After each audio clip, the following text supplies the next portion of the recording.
कहा गया है first impression is the last. प्रश्न को कीजिए, दूसरी बार में भी नहीं लिखेंगे तो साथियों नंबर लिखेंगे तो नंबर आपका तभी भी आपको नई चीजें एग्जाम के लिए, अब एग्जाम के लिए वही स्कोर का वो भी। सीढ़ियां उन्हें मुबारक हो, सीढ़ियां उन्हें मुबारक हो जिन्हें सिर्फ छत तक जाना है, मेरी मंजिल तो आसमां है और मुझे रास्ता खुद बनाना है।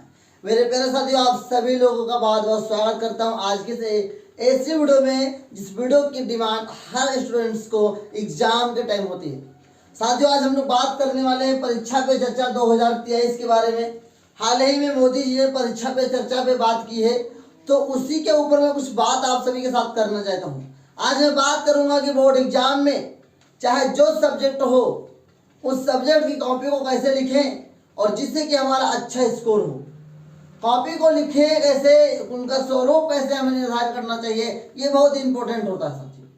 कहा जाता है कि जब एग्जामिनर कॉपी चेक करने के लिए बैठे और आपकी कॉपी उसके सामने हो और कॉपी का पहला पन्ना उसके सामने हो और उस समय से उसका दिल खुश हो जाए, तो समझिए कि आपका पूरा कॉपी अच्छा गया। First impression is the last impression. पहला आपका कदम उठाया हुआ लास्ट कदम तक अच्छा जाएगा। अगर उस एग्जामिनर जो कॉपी चेक कर रहा है उसका अगर माइंड आपकी कॉपी के ऊपर से अच्छा हो गया तो लास्ट तक अच्छा जाएगा। साथियों, आज बहुत सारी बात मैं आप सभी के साथ करूंगा। जो भी आपका डाउट्स हो कमेंट सेक्शन में पूछ लीजिएगा। तो परीक्षा पे चर्चा के बारे में मैं कुछ देर आप सभी से बात करूंगी। 2023 के एग्जाम में कुछ बहुत सारा बदलाव आया है, खासकर यूपी बोर्ड एग्जाम में। साथियों, अब आपको देखने को मिलेगा कि 20 नंबर, कितना 20 नंबर का ऑब्जेक्टिव क्वेश्चन आता है। 20 नंबर का ऑब्जेक्टिव क्वेश्चन आता है जिससे आपको OMR सीट पे भरना है। किसमें भरना है? OMR सीट पे भरना रहता है। अब देखिए 20 नंबर ये हो गया। अब पूछा जाता है कि हाई स्कूल का जो पेपर होता है वो तो 70 नंबर का होता है, तो 20 नंबर जो आपका ऑब्जेक्टिव हो गया तो बचा कितना? अब आपका बचेगा 50 नंबर जो कि लिखित से आएगा। अब मैं आपको तरीका भी बताऊंगा कि कैसे इस 50 नंबर को मिनिमाइज या मैक्सिमाइज मिनिमाइज करके आप बोर्ड एग्जाम में अच्छा स्कोर कर पाएंगे। देखिए साथियों, सबसे पहले कॉपी जब आपके सामने जो आपका क्वेश्चन पेपर आएगा, क्वेश्चन पेपर को पहले रीड कीजिए। क्या कीजिए? सर्वप्रथम पेपर को रीड कर लीजिए। साथियों, यही मेन गलती करते हैं स्टूडेंट्स कि पेपर को रीड नहीं करते हैं और तुरंत काम करना शुरू कर देते हैं। पता नहीं बाद में जब समय खत्म होने लगता है तो परेशान हो जाते हैं कि क्वेश्चन बहुत छूट जाते हैं। देखिए, सबसे पहले अगर पेपर आप नहीं पढ़ेंगे तो क्वेश्चन दिमाग में कैसे है, कौन कौन से क्वेश्चन है। जब आप पढ़ लेंगे दिमाग में हो जाएगा कौन कौन से क्वेश्चन आए हैं। तो जो जो क्वेश्चन का पकड़ आपका अच्छा है ना, उस क्वेश्चन को पहले कीजिएगा। सबसे पहले फर्स्ट ऑफ आपको कौन से क्वेश्चन करने हैं? सबसे पहले आपको वो क्वेश्चन करने हैं जो आपको अच्छे से आते हैं, जो आपको पूरा अधिकार बनता है कि क्वेश्चन में मुझसे 1% की वह गलती नहीं हो पाएगी। सबसे पहले उस प्रश्न को कीजिए। दूसरी बार में उन प्रश्न को कीजिए जिसमें आपका 80% पकड़ है, 70%, 50% पकड़ है। उसके बाद तीसरे पकड़ में कीजिए जिसका आपका आंसर पता ही नहीं है। तो अगर आप फर्स्ट इंप्रेशन अच्छा कर दिए, सेकेंड इंप्रेशन आपने कुछ डाउन किया लेकिन बनता गया अच्छा, लास्ट में अगर आप कुछ अच्छा लिख पा रहे हैं, बनाकर भी लिख पा रहे हैं, तो नंबर आपको मिल जाएगा। अगर आप कॉपी में कुछ भी नहीं लिखेंगे तो साथियों नंबर कुछ नहीं मिलेगा।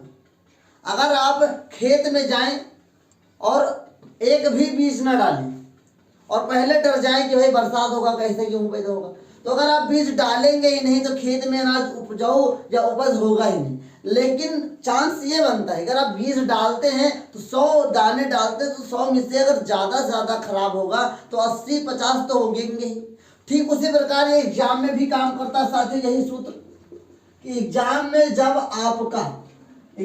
जब आप लिख रहे हैं और अगर पेपर आपके सामने, कॉपी अगर ऐसे सिंपल आप छोड़ देंगे और उस पर कुछ नहीं लिखेंगे तो नंबर आपका 0 मिलेगा। कितना मिलेगा? 0 मिलेगा। लेकिन अगर आपने कुछ भी लिखा है तो जो एग्जामिनर आपके सामने, आपकी कॉपी के सामने होता है, वो इतना जानता जरूर, अगर बच्चे ने कुछ लिखा मतलब उसे कुछ आता जरूर है तो उसे कुछ ना कुछ नंबर जरूर मिलता है। तो मेरा सबसे पहले आपको सलाह रहेगा कि पेपर को रीड कर लीजिए। रीड करने के बाद जो क्वेश्चंस आपको अच्छे से आते हैं उसे हल कर लीजिए। दूसरी बार में उन प्रश्नों को हल कीजिए जिसमें आपका 50% से ज़्यादा पकड़ आ रहा है। तीसरी बार में वे क्वेश्चन कीजिए जो आपको नहीं आते हैं या 50% से ज़्यादा चांसेस नहीं, कम बन रहे हैं। अगर आप ये कर लेते हैं तो 50 नंबर में आपका अच्छे से स्कोर होगा और 20 नंबर OMR शीट। कोशिश कीजिएगा कि OMR शीट आपकी अच्छे से अच्छे हो जाए, क्योंकि जो इंप्रेशन OMR शीट में आप बना ले जाएंगे तो समझिए कि आपका हाई स्कूल अच्छे से निकल जाएगा।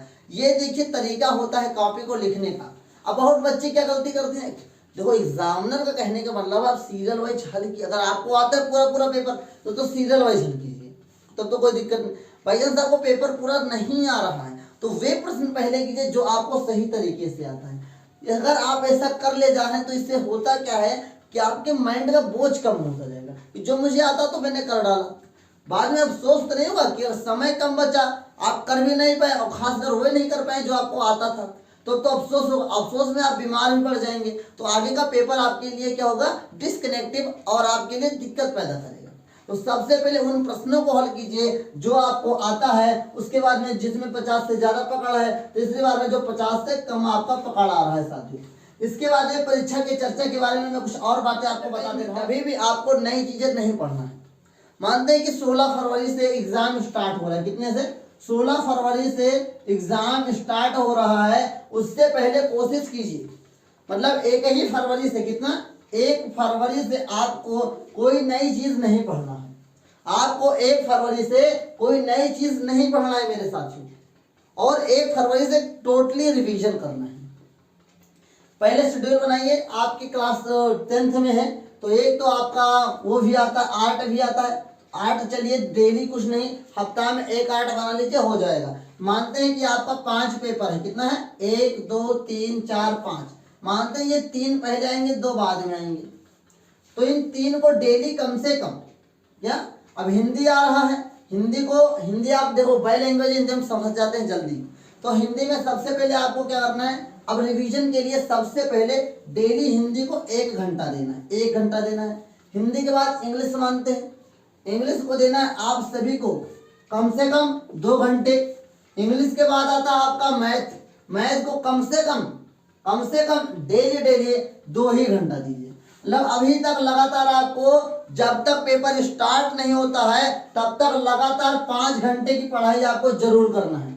रिवीजन जरूरी है मेरे साथियों, अगर आप रिवीजन नहीं करेंगे तो आपका परीक्षा नहीं अच्छे से हो पाएगा। अब कोई नई चीज पढ़ने का समय नहीं बचा है, अब आपको पढ़ना है तो बस रिवीजन करना है, खाली रिवीजन कीजिए। रिवीजन करने से आपके बहुत सारे स्कोर आपके बढ़ जाएंगे। अगर आप नई चीज पढ़ेंगे समझ में नहीं आएगा, कंफ्यूजन पैदा कर देगा, और ये कंफ्यूजन लगातार पेपर का टाइम बना रहा तो आपका पेपर जो होने वाला था अच्छा वो भी नहीं हो पाएगा। तो मेरा आपसे रिक्वेस्ट है कि आप सभी लोग नई चीजें मत पढ़िए अब एग्जाम के लिए। अब एग्जाम के लिए वही पढ़िए जो आपने पढ़ के रखा है, मात्र रिवीजन कीजिए। रिवीजन करने से आपके अंदर बहुत बड़ा जो त्रुटि है वो भी खत्म होगा। बहुत लोग लिखने की प्रैक्टिस नहीं करते हैं, लिखने का प्रैक्टिस अभी से कर लीजिए, क्योंकि एग्जाम में 3 घंटा का जो प्रेशर होता है सब लोग नहीं सह पाते हैं, वो तो उनका हाथ भी नहीं काम करता है। तो कोशिश कीजिए अपने आप को समय में बांधने की, और 3 घंटा एक मॉडल पेपर को हल कर लीजिए, जिससे आपका लिखने का तरीका पता चल जाए। यही था परीक्षा पे चर्चा 2023 का पूरा सारांश। सबसे पहले पेपर को पढ़िएगा जरूर, और उसके बाद वही प्रश्नों को पहले हल कीजिएगा जो आपको अच्छे से आता है। वीडियो जितनी भी लंबी हुई है वो सारे जो भी बात मैंने इस वीडियो के अंदर कही है वो बहुत ही इंपॉर्टेंट है साथियों।